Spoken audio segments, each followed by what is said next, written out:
This episode is brought to you by Granola, Brevo, Shopify, Blinkist, Strawberry.me, and Fabric by Gerber Life. If you're in back-to-back meetings and want to stay focused while still getting clear notes, try Granola totally free for 3 months at granola.ai/Kwame. To level up your marketing, head to brevo.com/anything and use the code anything50 to save 50% off your first 3 months. Ready to launch your business? Sign up for your $1 per month trial at shopify.com/Kwame. If you want to stay sharp and get the core insights from thousands of nonfiction books in just 15 minutes, start your free trial at blinkist.com/Kwame. To take control of your career trajectory, go to strawberry.me/Kwame for 50% off your first coaching session. It's like therapy for your career. And finally, if you're a parent protecting your family's financial future, apply in minutes at meetfabric.com/Kwame. Policies issued by Western Southern Life Assurance Company, not available in certain states, prices subject to underwriting and health questions. Today's show is sponsored by Strawberry.me. Let me ask you something. Are you truly where you want to be in your career? Or are you waking up every day knowing that you're capable of more, but you're just not sure how to bridge that gap? Most successful people that I know, the ones that lead at the highest levels, don't figure it out in a vacuum. They have mentors and coaches guiding them. I've always said that the most important negotiation you'll ever have is the one you have with yourself. And for me, one of the toughest self-negotiations that I had to have was unlearning the belief that I could do it all by myself. Early on in my journey, I thought that I had to have all the answers, but I quickly realized that the fastest way to hit a ceiling is to work in isolation. It wasn't until I sought out mentors and professional coaching that I actually learned how to articulate my value and navigate the high-stakes pivots that got me where I am today. And that's why I'm such a believer in what Strawberry.me career coaching is doing. They're removing the guesswork and giving you a direct line to that same level of expertise. What I love about this service is that it gives you the clarity, strategy, and accountability that you need to turn your professional goals into reality.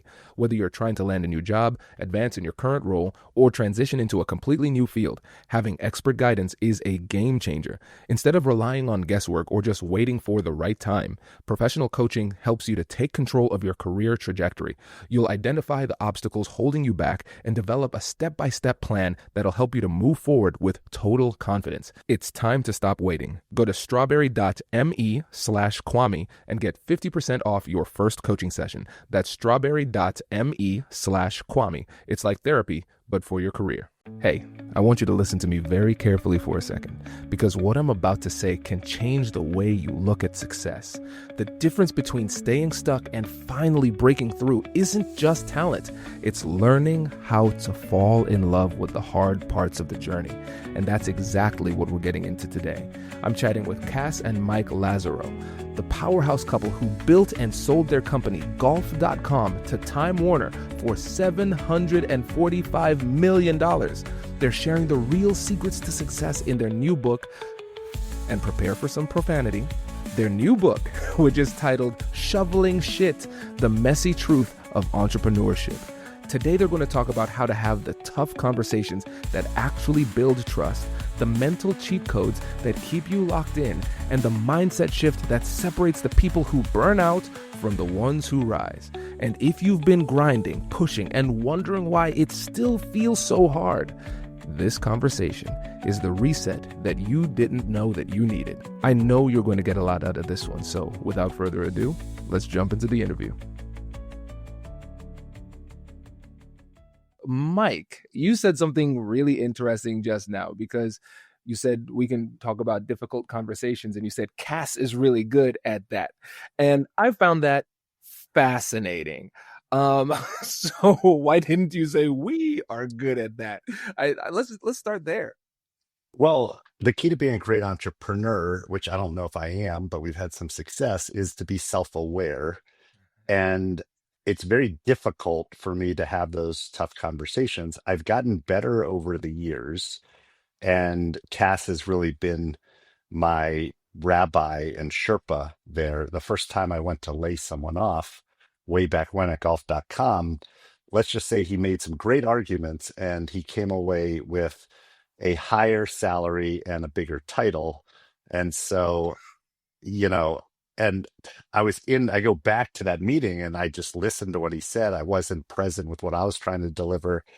And I basically got railroaded by a salesperson who was good at negotiation, as I don't know if he was a student of yours. It's 20 some years ago. I don't think so. But, and what Cass has done is she's given me, inspiration and more importantly, scripts Mm, and a way to practice.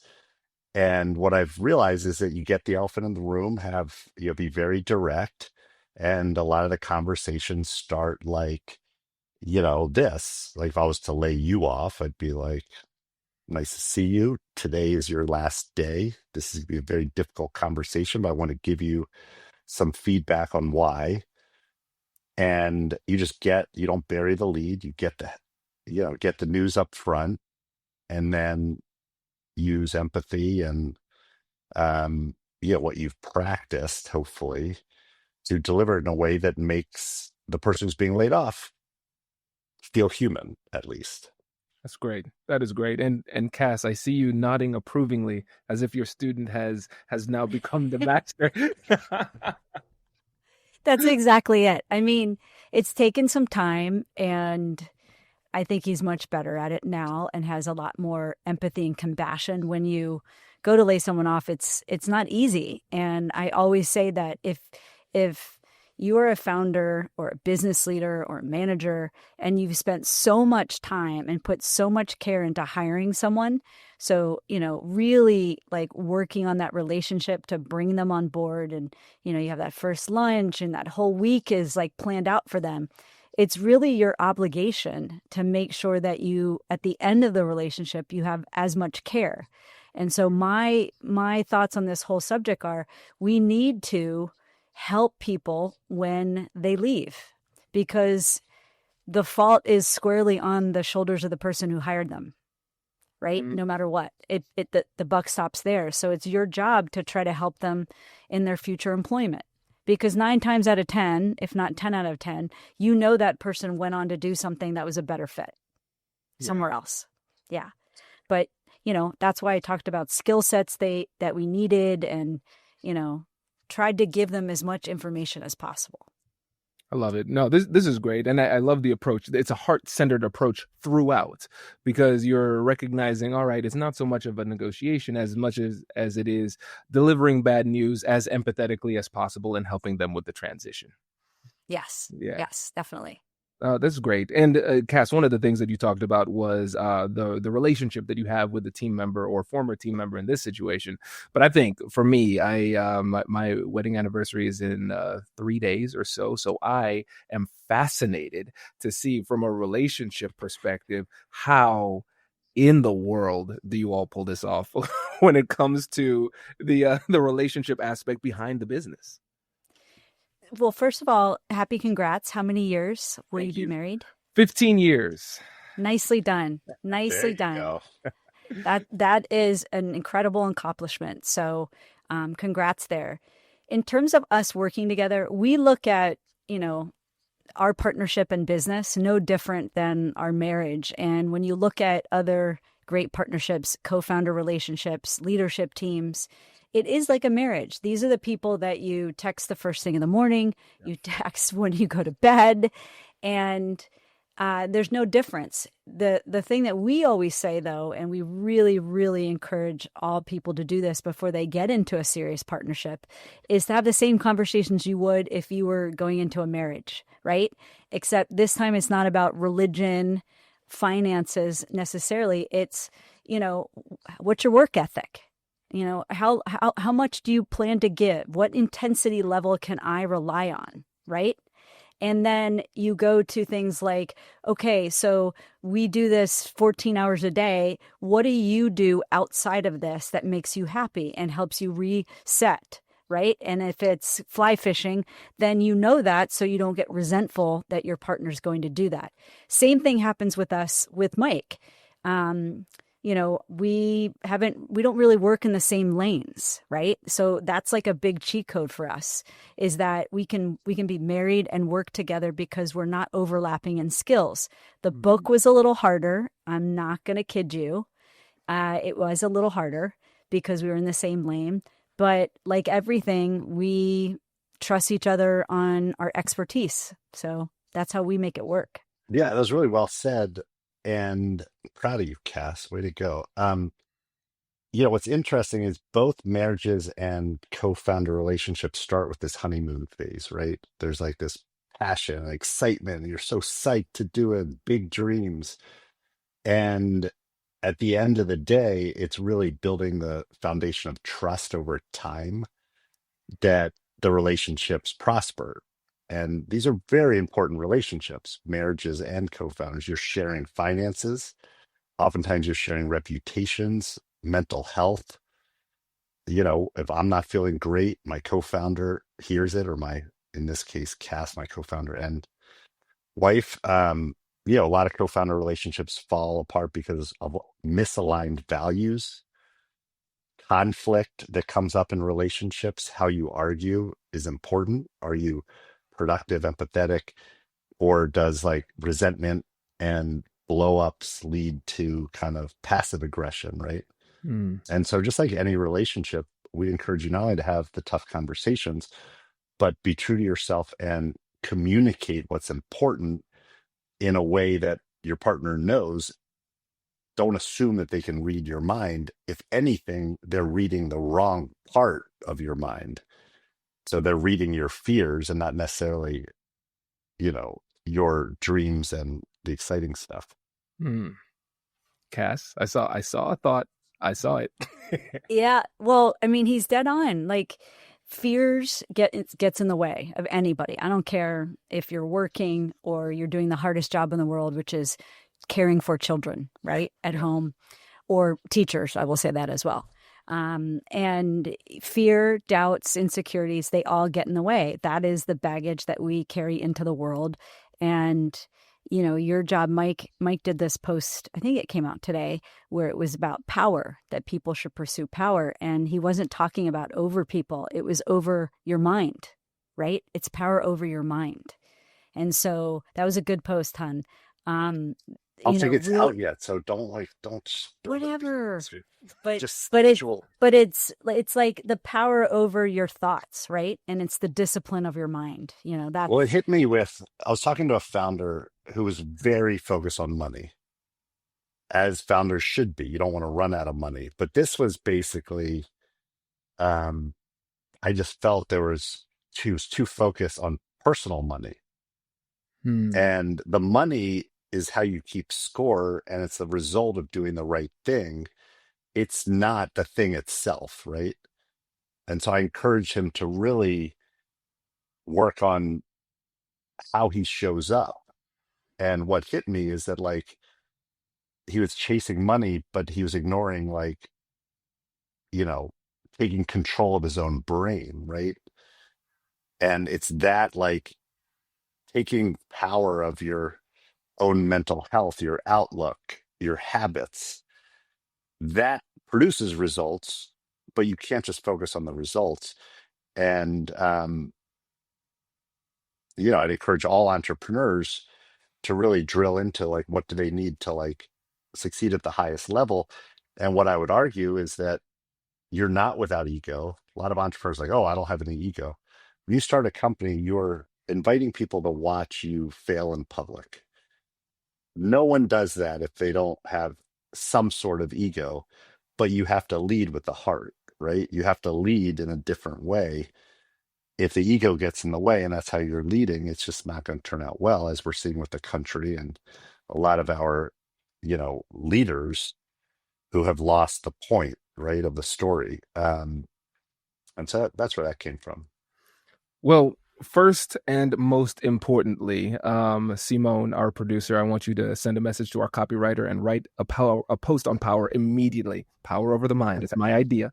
So You can taste it. Listen, my ideas are your ideas. Very few new ideas. We still have a few minutes, but I love this because what's really cool about this is we're focusing on the inner game.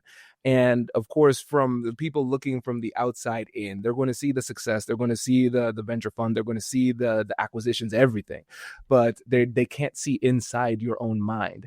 And when we think about all of the things that are required to be a good leader and a good partner and a good spouse, we always focus on that external behavior, but we don't talk about the fact that what we're seeing on the outside is simply a manifestation of what happens on the inside.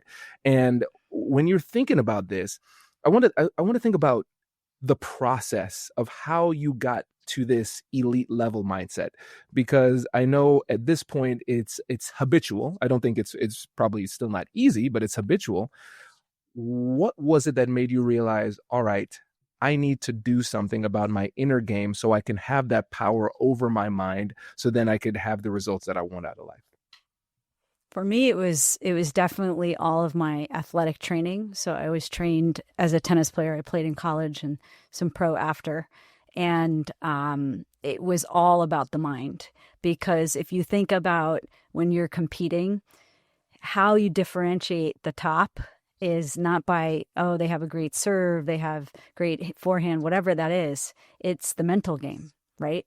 And so I think from early on, my dad, who was mostly my coach and big encourager, was the person who was talking to me about mental habits, visualization, and really showing me things. He's almost 89. So back then they didn't have words like meditation, right? And things like that, but really talking toward the mental side, because the tracks that you have in your head, whatever that record is, and you say it over and over and over to yourself, that is manifestation, right? So it's either going to come out as I'm going to be able to take action, or I'm going to be paralyzed with fear. Yes.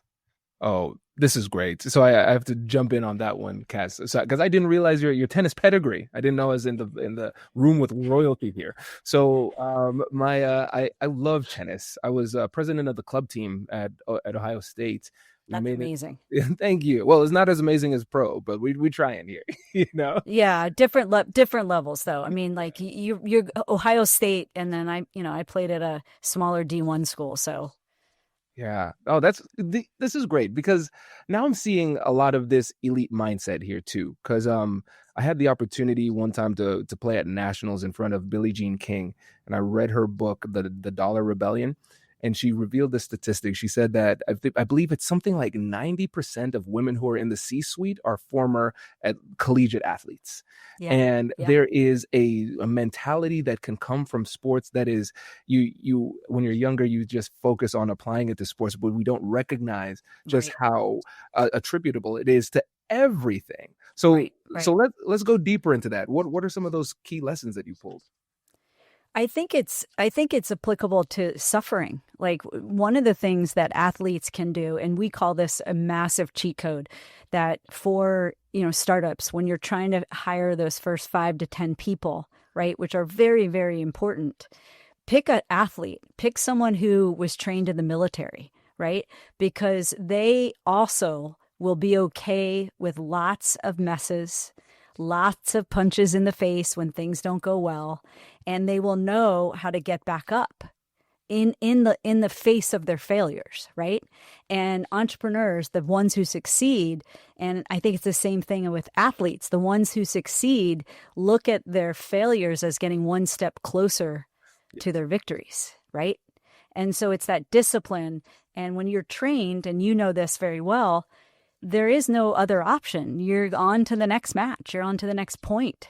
So it's that kind of resilience, and also not allowing the doubts to creep in as much, right? I think Mike and I, for very different reasons, have an endurance of doubts. Like, we can say, like, wow, a lot of stuff's happening in us at once, and we're not going to let it bring us down. We know it's absolutely affecting us. It is. And we know we can get through it, and it will pass. Are you ready to take your business's marketing to the next level? Meet Brevo, the all-in-one marketing and CRM platform built to help you connect with customers, boost engagement, and grow your business smarter. With Brevo, you can manage all of your customer interactions in one place, nurture leads with their built-in CRM, and reach your audience through email and SMS, and keep them coming back with powerful automations. But here's where it gets really exciting. Meet Aura, Brevo's AI assistant. Aura helps you craft smarter campaigns by suggesting personalized content, optimizing send times, and even analyzing performance data to help you improve your strategy in real time. It's like having a marketing expert on your team 24/7. And of course, Brevo offers advanced analytics, seamless integrations, and AI-driven personalization. Everything you need to craft multi-channel campaigns that hit the mark every single time. Get started for free today or use code ANYTHING50 to save 50% on starter and standard plans for the first 3 months of an annual subscription. So just head to www.brevo.com/anything and take your marketing further with Brevo and Aura. You know that feeling when you're in back-to-back meetings all day? You're nodding along, trying to contribute, but in the back of your mind, you're secretly stressed because you're trying to remember exactly what was just said or who was supposed to follow up on what.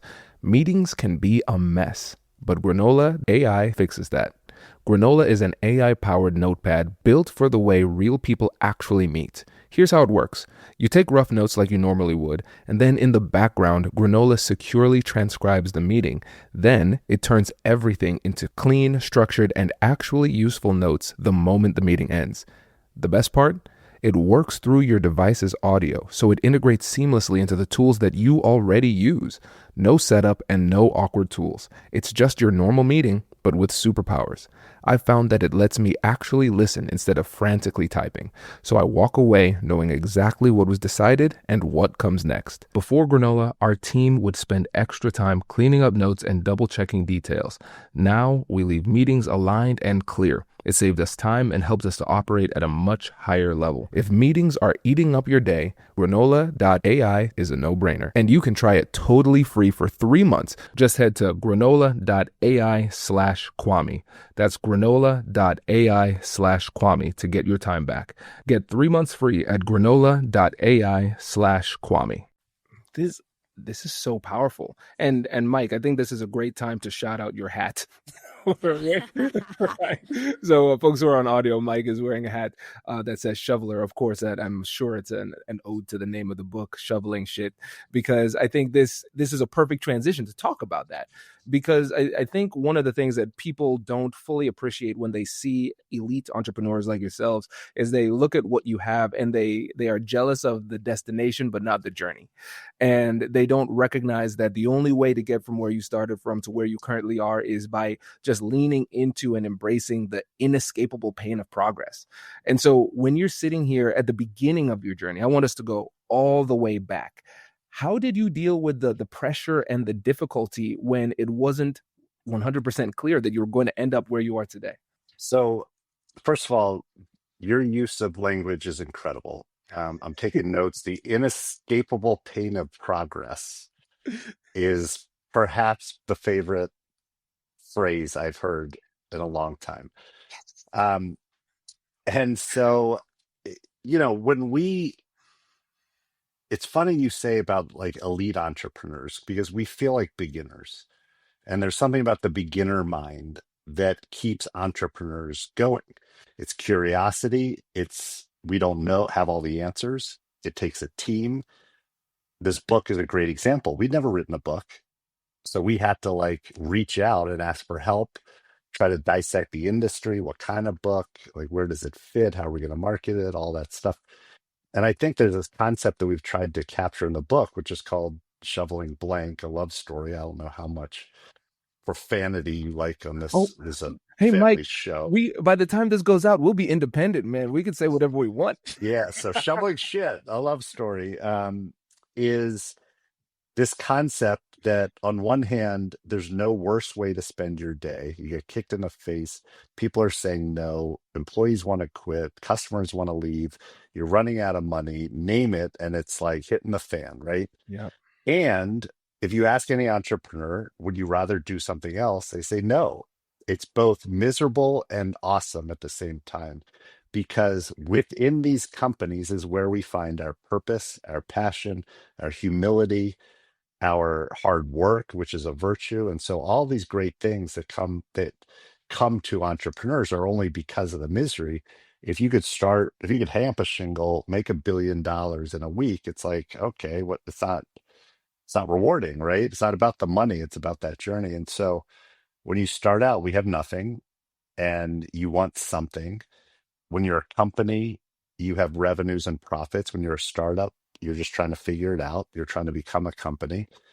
And we started young and made a lot of mistakes. And what this book is the 50 cheat codes, 50 plus cheat codes we wish we knew early on. They're not shortcuts. So you can't just like press a button, but they're learnings that we think will help you as an entrepreneur or a professional executive, whatever you're trying to accomplish, make fewer mistakes, both at the company and personally.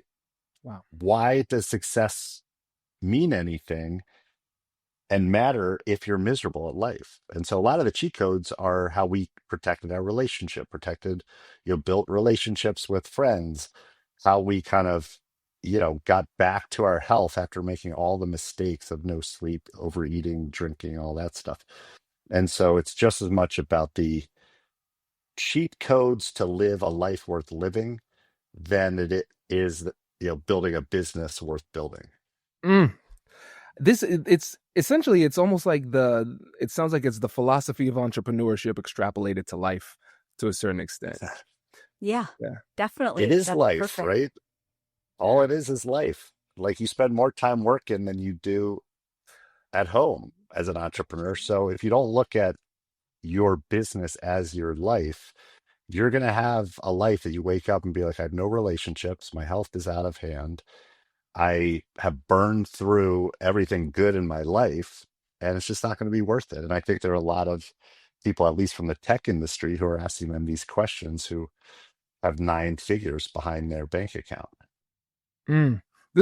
I think this is a great place for us to talk about Buddy Media as a bit of a case study, because you went from idea to $745 million exit. And when you think about the process of shoveling shit in that business, what are some of the stories that come to mind when it comes to what it took to get to that point? I think right off the bat, it's just pivots and how important it is to take your ego out of the way as entrepreneurs and leaders, to take it out of the way and actually look to see if your metrics are making sense. Are you actually getting customers? Do customers want what you have? Right? Because as great entrepreneurs know, you have to be able to tell stories, right? That's the whole marketing side of what you're doing. You tell the story of where you're going with your company, but you also have to be careful that you're not telling yourself stories, right? And you're actually looking at the data. And we did it really, really well. Mike is excellent at pivoting.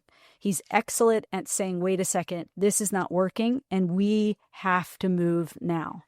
And then behind him, there I am, and I'm just going to make sure that I execute on everything he says. So I would say, like, the enormous amount of crap that we've had to shovel is around pivoting. Mm. And another thing, just pointing this out, this shows self-awareness and trusting your team member and partner too, because it sounds like you, Cass, you handled the tough conversations really well, and then Mike, you are able to make these pivots strategically well, really well. I love the amount of trust that you have with each other in this process, and I'm sure vulnerability is a big part of that too. How do you balance trust and vulnerability while still staying focused on the task at hand? And that's a loaded question. Yeah. And I think we're still working on it, Yeah. to be honest. The and a lot of this stuff comes easier to Cass. I don't know if it's because, she's Cass, or what I have noticed is, all of our companies have been women led, not only Cass, but great executives like Susan St. Ledger and Dina Offberg, and it just self-awareness comes easily, more easily, it seems. I learned the hard way in Buddy Media what not to do. And Cass brought in a coach, an executive coach, because I'd never run a company with 500 people with offices in Singapore and London and throughout the US. And I wasn't performing the way I should have, both personally. I was 40 pounds overweight. My mental health was all over the place because I was like traveling the world. And at the same time being put on pedestals, Entrepreneur of the Year, Ernst and Young, all these like awards that are kind of BS, but it like builds up your ego. And I was what this woman did, the first thing she did was a 360 review. Tammy Jersey was her name. And she asked all my direct reports and others, and what came back was, not what you want.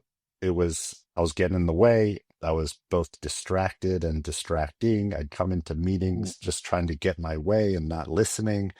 I remember at every point, and she was 100% right. And it took me some time to digest, not be upset, because this was my team who I knew loved me, but telling me the truth.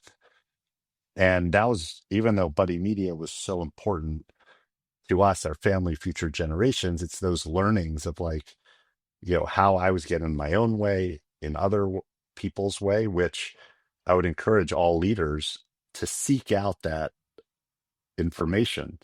You could ignore it, you could bury it, but that's going to be the baggage that you take forward, not only with other businesses, but your relationships, your kid relationships, right? We have 3 kids. I was doing the same thing with my kids. And, I can't stress enough, it's when you become CEO, when you become somewhat successful, people don't really tell you the truth. Find your truth teller. Cass is let's just say, radical realist. She's not a pessimist. You can't be an entrepreneur and be a pessimist, but she tells things the way it is. I think there was so much going on with me at the time. It would have been hard for her to list it all out, which is why she made the brilliant move of like gifting me this truth teller. But it's one of the, as we wrote the book, that was one of the parts of Buddy Media that really I've taken with me going forward. See, this is powerful because I appreciate the vulnerability here in telling this story. And I also want to circle back to something we've talked about a number of times here, which is self-awareness. And we also talked about ego, because I think ego is kind of like an ingredient in making cookies, for example. It's like salt. You need a little bit of salt to make it work, but if you have too much salt, now you have salty cookies. Nobody wants that.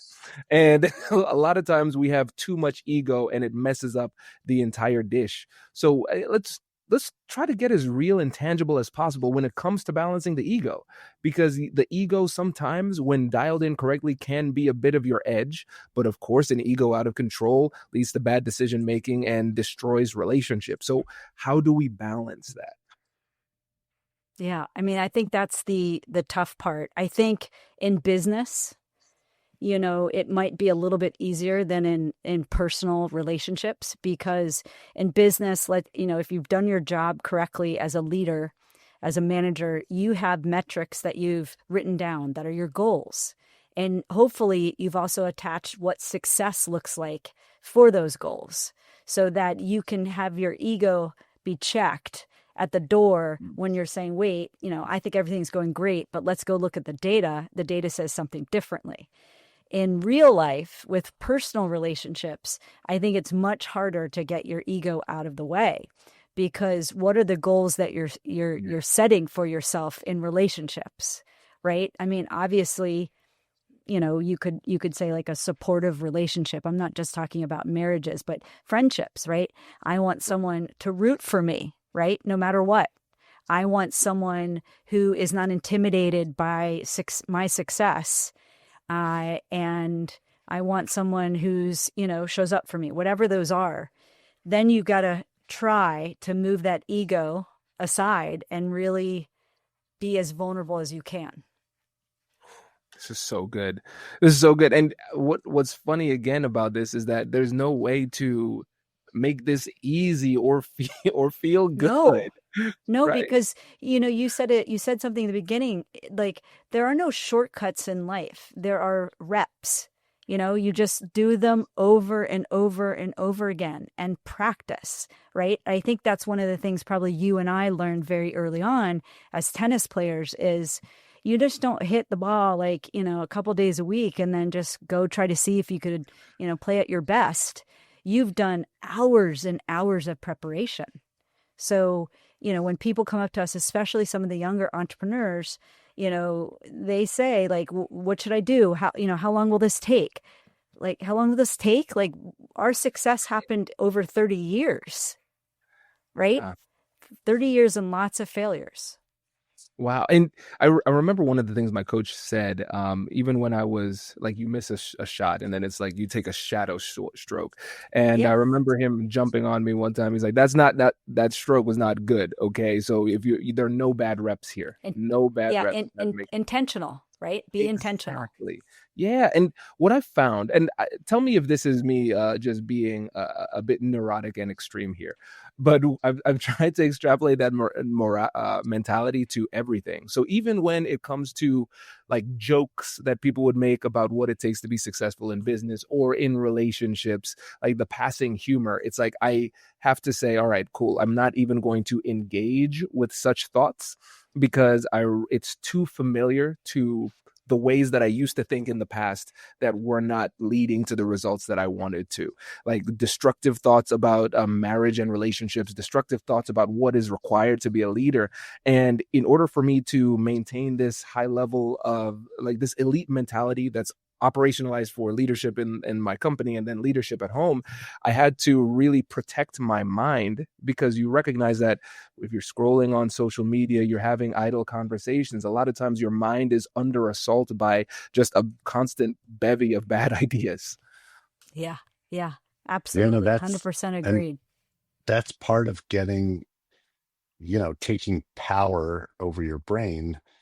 And it's all, it all comes down to a few simple emotions and ideas. One is fear. So fear fuels a lot of bad decisions. The other is ego that we talked about. And I think a lot of entrepreneurs that succeed, they let fear and ego be an engine for what they're doing. Like, I didn't want to fail. The fear of failure was a big motivator for me, much more than any money. Like the idea that, we've raised 100 million. If we fail, we're the biggest flameouts in the history of New York City tech, right? Imagine that. They had all this money, they had all this press, and so let it be your engine, not your steering wheel. And what I tell entrepreneurs, we've invested in over 100, and leadership is something that we are always working on. There are a few things that you can do to do it. One is just build systems that punch your ego in the face, which is what Tammy Jersey did. So when your ego is out front, make sure there's someone to punch it, right? Because it's going to help you. Second is separate yourself from the company in the sense that you are not the company. Ooh. You are just a part of this group that is running the company, and let people challenge your ideas without feeling that it's challenging you. And so I would share ideas, people would challenge the ideas, and I thought they were trying to battle me, but no, we were just having a healthy discussion of ideas. And then what happens, you start sharing credit, right? And owning the blame. So praising others and taking responsibility for mistakes. And the problem with like ego and fear is you want to get rid of fear right away. Ego wants you to win, but this is a forever game. This is a much longer, like if you're building anything that's worthwhile, you're going to be doing it for many, many years, right? And ego and fear are short-term things that get in the way. This is feeling like a therapy session. I appreciate this. I think this is what so many people need to hear. And again, it's not just limited to entrepreneurship. This is life stuff. Right. This is life stuff, right? And I really admire both of you for your vulnerability and how you're articulating this so clearly, because it gives people a bit of an idea of what it takes to be successful at this level. And I know a big part of what it is that you all do now is coaching founders and entrepreneurs and leaders as well. So I think this is a good opportunity for us to shift a little bit and get a little bit more tactical too, because for both of you, you've sat in just about every seat you could possibly sit in the business context as founder, CEO, investor, advisor. And so you know what it takes to succeed and what often happens when people fail, what leads to that. We talk a lot on this show about the importance of learning and staying sharp. But let's be honest, between work and life, who actually has time to read every single book that can help you to get ahead? And that is exactly why I use Blinkist. It's an app that takes the world's best nonfiction books and breaks them down into 15-minute summaries that you can read or listen to. They have over 9,000 titles, so whether you're into leadership, psychology, or negotiation, they've got you covered. Personally, I love to learn about a wide variety of topics, not just negotiation, but psychology, history, and communication. All of that knowledge works together to help me to be the negotiator that I am today. If you've been meaning to dive into the frameworks we discuss here every week, Blinkist is the fastest way to get those core insights while you're driving to work or at the gym. It turns your extra time into a real advantage, helping you to show up to every difficult conversation with more clarity and courage. If you want to start learning faster and showing up with more confidence, this is the tool for you. Go to Blinkist.com/Kwame to start your free trial. That's Blinkist.com/Kwame. Starting something new isn't just hard, it is terrifying. I remember when I first launched this podcast and built the American Negotiation Institute, I had all of the same what-ifs running through my head. What if no one listens? What if no one buys? What if I fail publicly? And when you start something, you're betting on yourself, and that doubt can be loud. But choosing to make that leap was one of the best decisions I've ever made. And I'll tell you this, it helps when you have the right partner behind you. Shopify is the commerce platform behind millions of businesses all around the world and 10% of all e-commerce in the United States, from brands just getting started to some of the biggest names out there. With hundreds of ready-to-use templates, Shopify helps you to build a beautiful online store that matches your brand style. And it's packed with powerful AI tools that write product descriptions, page headlines, and even enhance your product photography, helping you to move faster and work smarter. You can create email and social media campaigns to find your customers wherever they're scrolling. Plus, everything lives in one place: inventory, payments, analytics, making your life easier and your business operations smoother. It's time to turn those what-ifs into with Shopify today. Sign up for your $1 per month trial today at shopify.com/Kwame. Go to shopify.com/Kwame. That is shopify.com/Kwame. So let's say, hypothetically, if there is a founder who is just in the thick of it, cash flow is tight, team morale is shaky, what would you do to coach them to make decisions without being consumed by fear or ego? Yeah, I mean, the number, and I did this earlier today and yesterday, and the number one is focus. Like, you need to say no 10 times more than you say yes. And it isn't just kind of this idea, it's a discipline, it's a radical violence against distraction. So you're just clearing the way of anything. And, the context was an entrepreneur said that they don't know what to do in the morning. So much going on. They've got so much coming their way. How do you prioritize? And I said, okay, what are you trying to do as a company? What's your vision? Silence. Okay, so that's a data point. You don't know where you are going, right? So, the response should have been, I want to be the number one, blah, blah, blah, in this market, right? Or whatever their vision was. And then I said, well, what are the top three things that are most important for you to succeed, whatever you think success is, which clearly you don't really know because you couldn't explain it to me. They're like, well, we got to build product, but we have some unhappy customers, and I don't have anyone doing this. And I'm like, okay, so that's why you don't know what to do. You need to have a vision for where you're going. And in order to get to that vision, here are the three things you think you need to do. You wake up every morning and say, where am I on these three things? What do I need to push forward? And you tune out the bullshit. You tune out the rest, right? Or you empower others to manage it. You say, listen, you're head of customer success.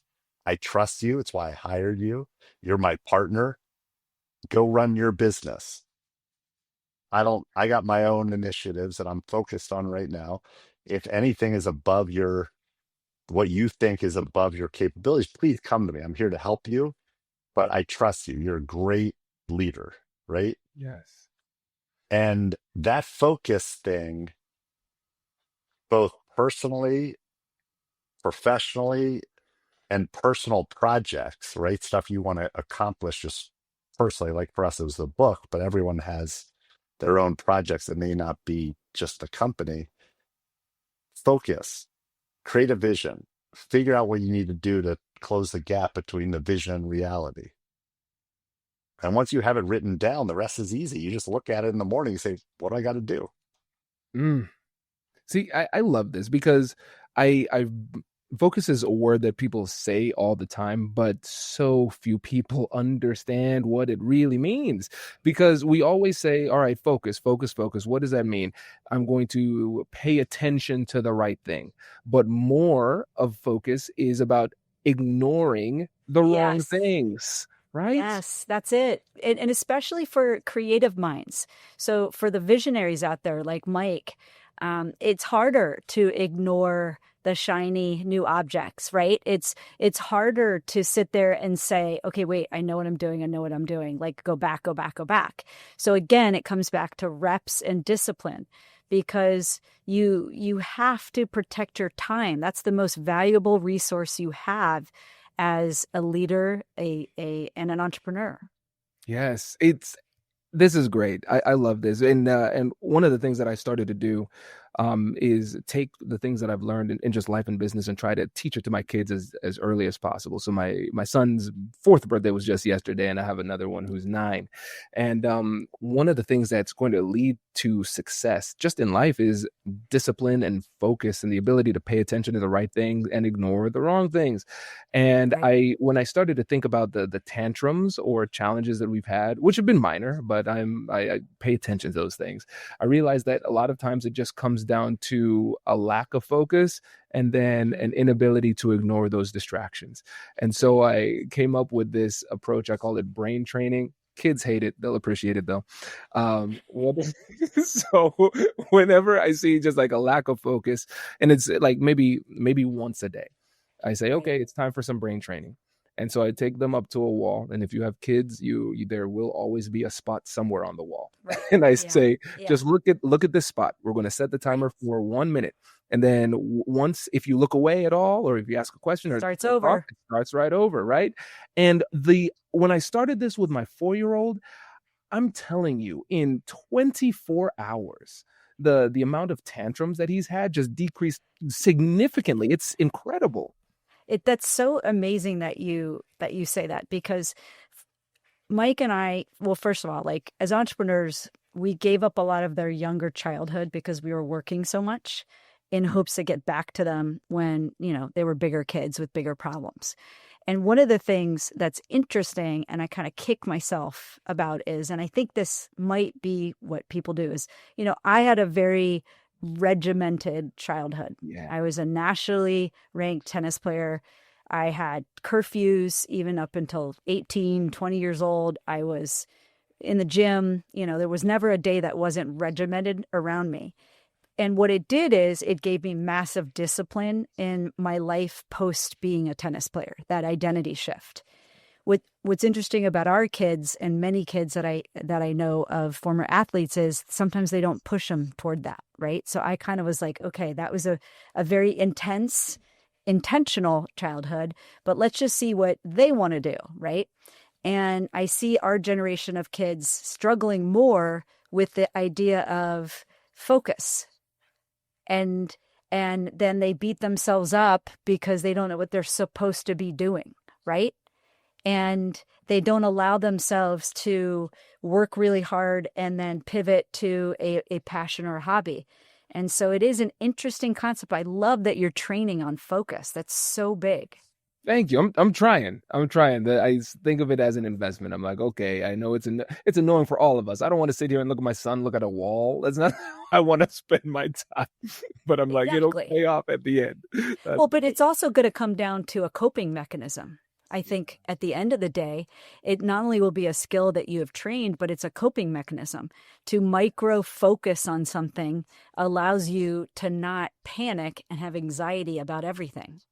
Yes, I think that's powerful, and that's a great segue into the next concept, which is emotional stamina. And when it comes to self-awareness, that's the root of emotional intelligence. But the concept of emotional stamina is so powerful and so I don't even want to say misunderstood, because I don't think people have enough awareness of it to even misunderstand it. So we need to raise awareness. So when you think about emotional stamina, what is it, and how does it apply to the business world? I think of it as, and Mike, you can go too, of course. I think of it as distress tolerance, right? Both, personally and professionally. How much distress, uncomfortableness, sitting in the shit can you withstand and still move forward, making the best decisions you can with the information you have at the time without getting paralyzed. That's how I look at it. That's what we need our kids to be. That's resilience, right? Yeah, I mean, the stamina part is the interesting part because anyone can get through a hard day. Few can get through 1,000 straight hard days, Right. which a lot of entrepreneurs go through, right? It's not unusual to have 3 years of like very tough times if you're trying to raise money and you're trying to bridge, like hire someone, but you need bridge financing. You're trying to get product market fit. And success is earned by those who don't disappear at the end of the day, right? Like, how many people have done 10 podcasts? A lot. How many have done 100? Very few, right? And so it's that consistency over intensity, right? Anyone can work hard for a day. Anyone can put up with like 100 punches in the face, but can they do that for 1,000 straight days? I've always been fascinated with these ultra marathoners. A lot of people can run the New York Marathon, but there are very few people who could do the race, whereas one marathon per continent in 7 days. So you're running 7 marathons, 7 days on 7 different continents. And that's a real thing, right? And it's a next level thing that always reminded me of like entrepreneurs that Wow. I'd land from a 19-hour flight from Singapore. I'd have 3 hours to sleep. Then I'd shower and I'd have to be pitching investors in the morning, right? Like, there's no other option. You just have to keep going. And so it's just not only the focus, we talked about it, but it's just like delusional self-belief. It's somewhat clear thinking. It's a high shit tolerance.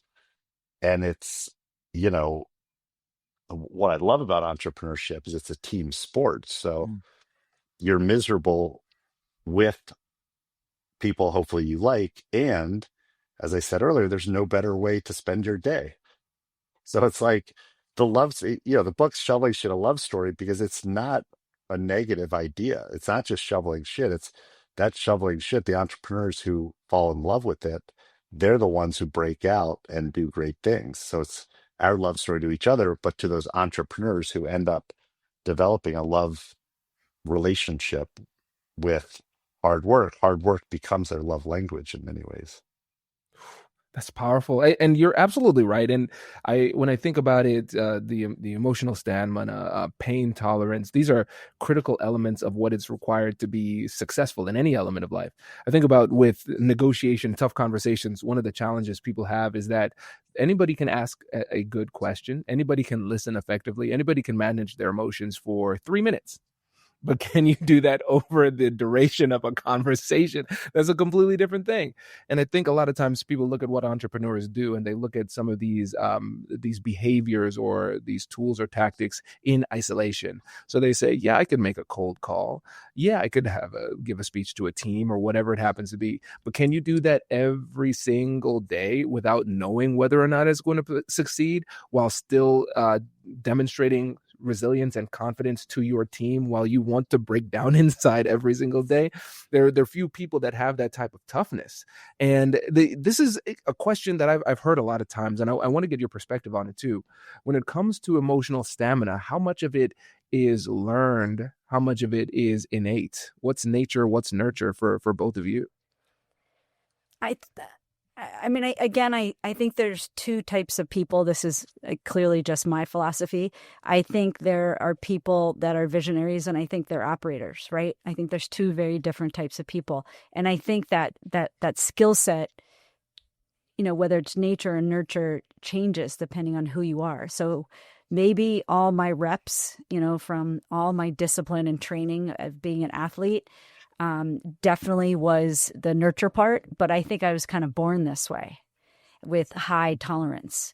And I don't know if it's the same for dreamers like Mike. Mike, what do you think? Hmm.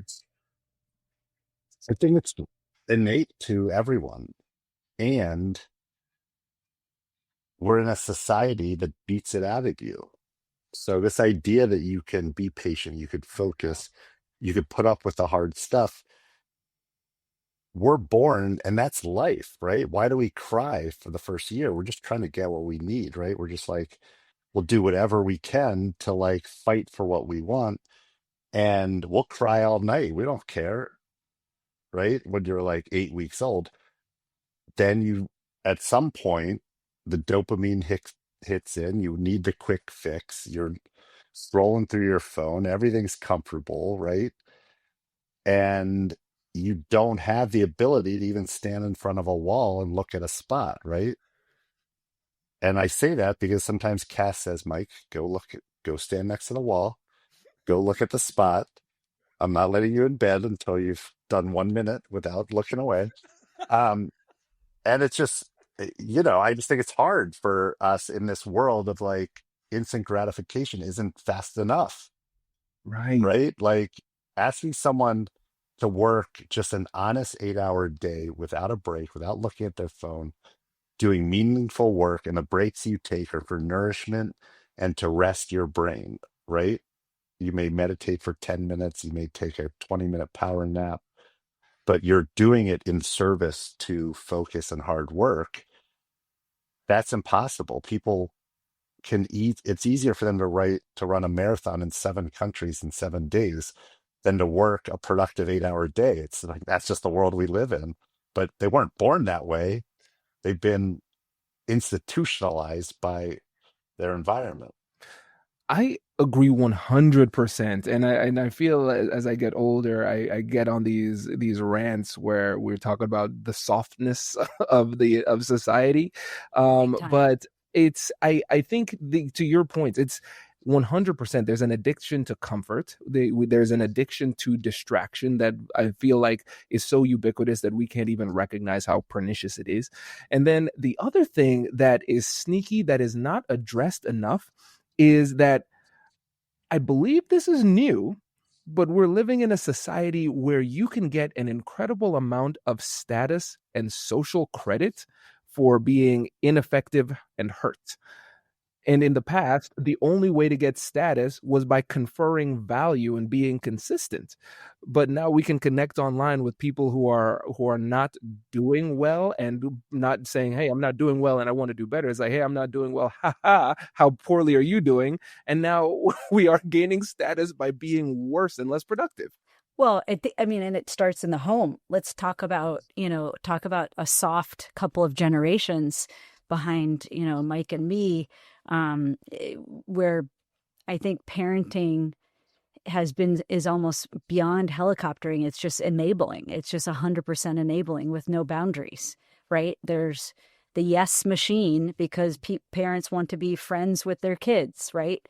And I think that's going to impact the economy so much because we're producing, kids who come into the workforce who can't handle a little setback, Mm-hmm. right? Mm-hmm. They can't handle the fact that they, have to, like Mike said, work 8 hours within boundaries that are required. Yeah. It reminds me of a story with Whitney, and Whitney is a fantastic parent, and Whitney has very, very high standards as well. So when Whitney wants something done, she wants it done the right way. And the thing about children and their brain development and dexterity is that they will always do things wrong. They just can't. It's Right. hard, right? And so I remember there have been a couple of times where the kids are clearly doing something wrong, and Whitney's jumping in to tell them how to do it right. And I was like, please do not prevent our sons from having the gift of failure. We need them to feel that. Exactly. We need them to be able to identify the problem and find the solution themselves. Listen, you're valedictorian honors. I know you know the answer. We need to give our children the ability to find the answer themselves. So I think you're right. It starts early, and then the thing is too, it is not too late, no matter what age you are listening to this, to make this shift. Because people can change. We have to develop new habits, and it is tough. But again, one of the toughest and most important habits we need to be able to develop is pain tolerance, feeling that pain and leaning into doing the right thing rather than feeling that pain and recoiling into comfort. There's only so much you can tell your kids, right? Mhm. Like when you go talk to your kids, you're not Kwame, your dad, Right. right? They don't care that you're the founder and CEO of the American Negotiation Institute and you're like the world's leader in negotiation, and there's TED Talk that went viral, all this stuff, right? You're just dad. And so there's nothing you can say that they're gonna like it's gonna stick. It's gonna be in and out. Right. And what we've realized now that our kids are a little older, so fast forward, youngest is 18, oldest is 23rd, they soak in all of your actions. They pay attention to everything you're doing. So how you respond to failure, how you respond to adversity, how you treat people, how you take care of your body, how you take care of your spouse, right?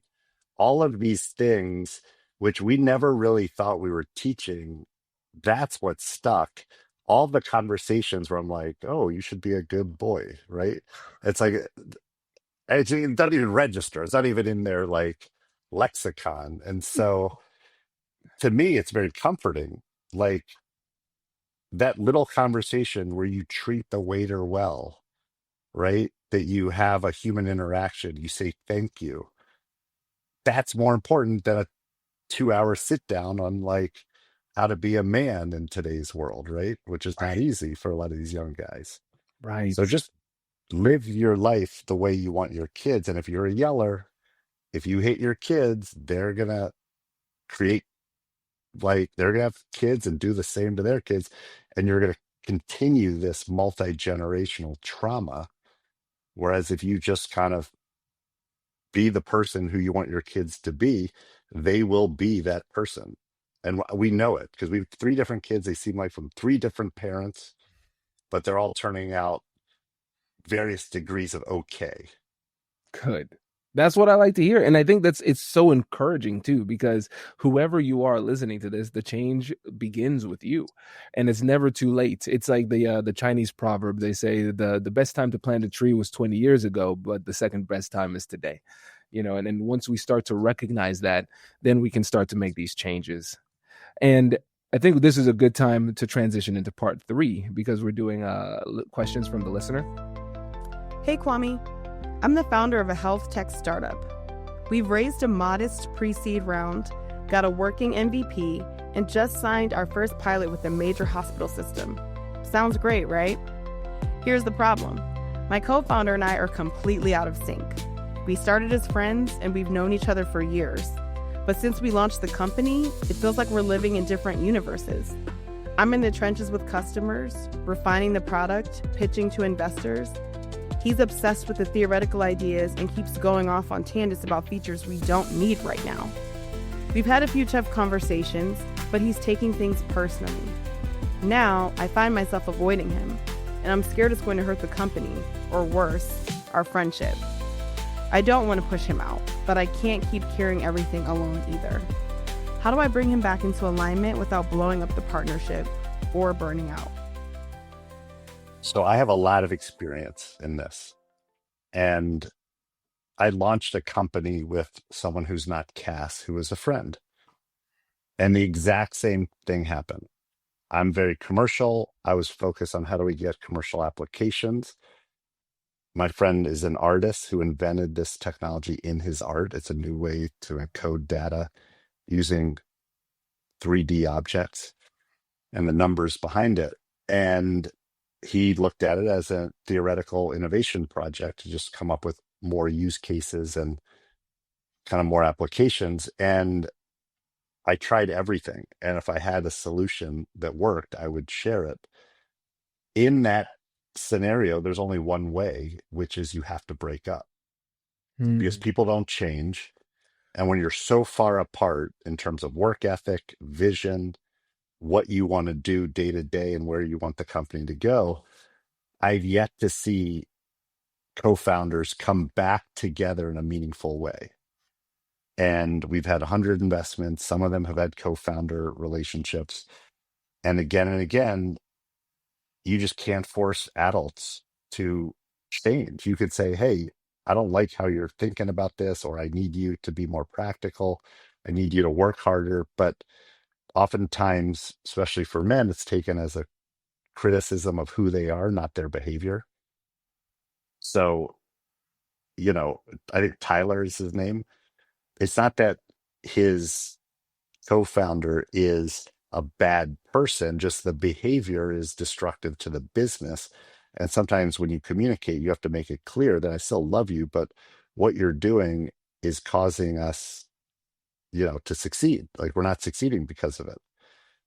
And then it becomes very personal. And so I think, what I had to do at that company, Shape Matrix, because it was his technology and I had budget control, I stepped away from day to day. I'm still on the board. I approve all of the expenses, and he basically has to report to the board, which I'm a part of. It's harder if you don't have control, if you just have two co-founders who are basically equal. But, Tyler, your time is your most important asset.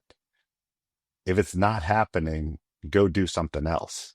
He's dead right. I mean, it sounds like they hadn't had the difficult conversations, the uncomfortable ones from the beginning.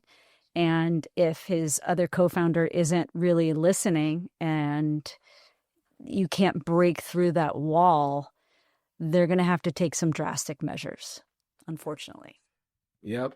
And so I'm a business lawyer by trade, still associated with a firm, but obviously A&I is my main thing. And one of the things that I would do when I would work with founders, like co-founders, before they got started, I would put them through my own personal boot camp, and I would treat it like premarital counseling. And my explicit goal was to break these folks up, because if they're going to break up, I want you to do it right now before we get into the weeds here. Push them to have these tough conversations, put them in situations to see how they resolve conflict. And if you can survive that, now, then we can write the operating agreement. We could work something out, and we can write a better agreement, because now we've thought through a lot of these things. But a lot of times when like in this situation, you get to a point where we've reached irreconcilable differences, where we're just fundamentally incompatible. And, if you've tried to have conversations and you keep running into the same wall, I don't think it's a loss or a failure to come to that conclusion. It's far more damaging to try to push this relationship beyond its optimal location, because now we're trying to force an incompatible relationship, and we're just hurting each other and hurting the company, and most likely hurting people in the company and our clients as we go through it. So I agree 100%. I think people need to come to that conclusion a little bit more readily, and not take it as an indictment of who they are as a person. I think that's one of the things that holds them on. So before we wrap up, I want to make sure that we leave our listeners with something that they can carry along with them after the episode. So both of you, you've seen the startup journey from every single angle. And if our listeners can remember just one thing from today's conversation that could really change everything for them, what would it be? So I want to hear from both of you. Mike, you go first. I mean, number one is you can do anything, you just can't do everything. So less is more. Focus on what you really want to accomplish. Tune out everything else. And if you do that, you will go from feeling guilty about saying no to loving it. You'll go from being very unconfident, not confident in what you're doing day to day, to like knowing that every ounce of work is pushing the cart in the right direction. And you'll just be happier because it'll free up time that you're spending doing stuff that's not moving the needle. So all of your wood behind the right arrow, and the rest takes care of itself. That's so good. Okay, I'm Cass? going to say radical transparency with your communication. So, as founders, there shouldn't be, and business leaders, there shouldn't be a big wall between you and your team. You need to be telling them all of what's happening, the good, the bad, and the ugly. That is the only way you can create glue, especially in the hard times, in the pivots, in the changes, in the many failures that you're going to have as a leader and as a founder. So if you have, that kind of transparency, you are going to make better teams that are going to stick with you. So good. I feel like both of those could have been the start of another podcast, but we have to land the plane. I appreciate this. And I know that there are going to be a lot of listeners who want to learn more about you, stay connected, and of course, get the book. So what is the best place for them to connect with both of you? You can definitely just reach us at Cas and Mike on any of the handles that you want, on any of the social networks. You can also write in at info@casandmike.com, and then the book's on Amazon. So we appreciate it and would love the support. So thanks for having us today. Oh, my pleasure. Y'all were fantastic. Oh, this was so good. Okay, Simone, jump in. Simone always asks one more question. There are things that I miss. So Okay. all yours. Oh, I just want to share an experience and then a question for Mike. When I saw your profiles, I am in charge of analyzing the profiles. So when I saw your profile, I went online and I found that I'm going to show you this sticky note that I have here. It says, "Is fear holding me back?" And that Kwame changed my life. That's why I'm working with him. But Mike changed my life because I am a newcomer here. I'm in a different country, and I have fear because everything is different, and there are many things happening that I don't know what is gonna happen with me. And I have fear, but then I saw that video and I said, okay, these people have to be in this show. And I want our listeners to get to know that experience that you have with your heart disease and how you overcame it and what's that experience for you. And I would like to hear it again. Yeah, so thank you so much for watching that video. It was for your listeners. After we sold the business for close to $1 billion, I was sitting in our office in Soho and I'd signed the paperwork up, but it was a Sunday and it was just silent, which we had a very young office. We had a lot of energy. And I just went, it's almost like a sensory deprivation chamber. I went into my head because there wasn't anyone else to talk to. And I just felt an overwhelming sense of gratitude. And a lot of that came from this idea that I was born with a congenital heart defect. I was in heart failure twice before I was 18 months old. I should have died. It wasn't a time because I'm older than Kwame. It wasn't a time where you would operate at a in vitro or kind of a baby. And so it's somehow miraculously the hole in between my two ventricles closed, which meant I could get oxygenated blood to the rest of my body. And I have known a lot of people who haven't made it.